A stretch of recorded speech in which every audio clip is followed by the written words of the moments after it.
Você mesmo com as suas imagens. Agora, por quê? Por que será que você não faz o que diz que vai fazer? Cara, você disse, quando eu conseguir este cargo, você vai ver, eu vou conseguir, eu vou chegar, pode me dar 1000 pessoas para liderar, eu estou preparado. Vem comigo, pode deixar. E você trabalha e pá, chegou o dia. Pronto.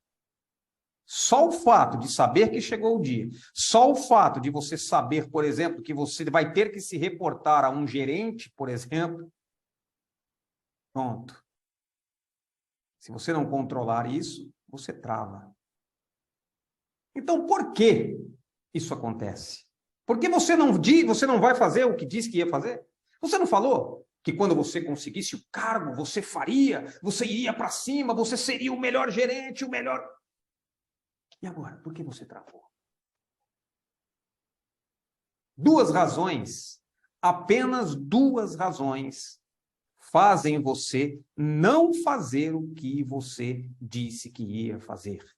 Por causa do medo. Então, vai raciocinando nesta aula, vai pensando no desejo da sua carta que está ali dentro, vai se colocando ali dentro daquela vida e vai vendo o que precisa ser feito ali. Será que você está com medo? Será que você não está? Será que você vai fazer? Por quê este medo acontece? Por que você não faz o que diz que ia fazer? 2 razões. A primeira, proteção de si mesmo. E aí eu vou voltar lá na figura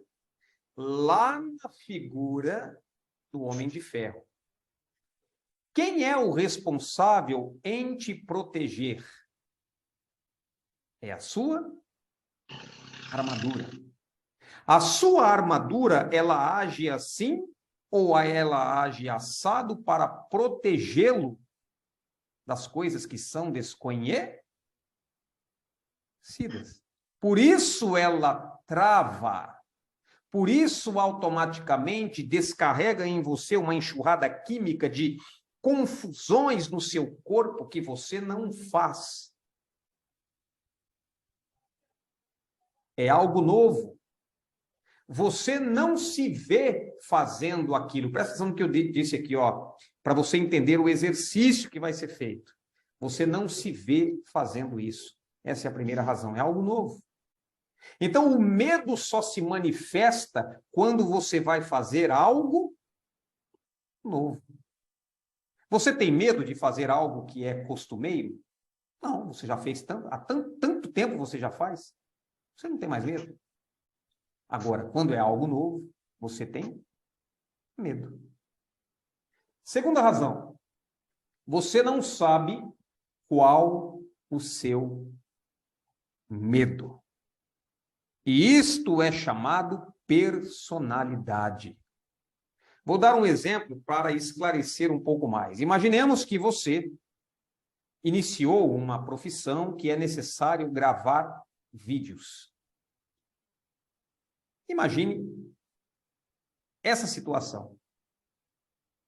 A maioria das pessoas vai dizer que tem medo da câmera, que o corpo não fica bom, que ela não tem uma boa postura.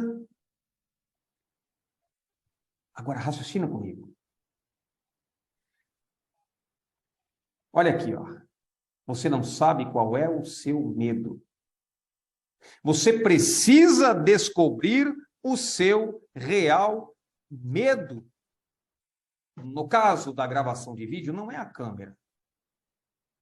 Não é a sua postura corporal, não é o jeito que você fala, não é esse o seu medo. O seu medo é exclusivamente da opinião alheia. Assim ensinou Napoleão Hill, o medo da crítica. Então, você precisa descobrir o seu real medo. Não é a câmera morde. Ela não morde, ela está ali parada, ela só está te filmando, ela não vai fazer nada com você. Então, percebeu que você precisa descobrir o seu real medo. Medo todo mundo tem. Eu tenho medo, porém, existem os bons medos. Por exemplo, imagine se o ser humano não tivesse medo do fogo. É instintivo. Quando você vê o fogo, você corre, você se protege.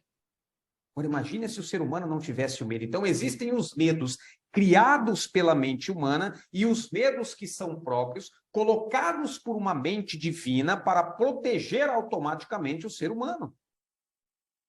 Você teria coragem de pular de um prédio de 50 andares sem paraquedas, sem proteção nenhuma? Está entendendo o medo? Então, um ser humano sem medo, basicamente é um ser humano morto.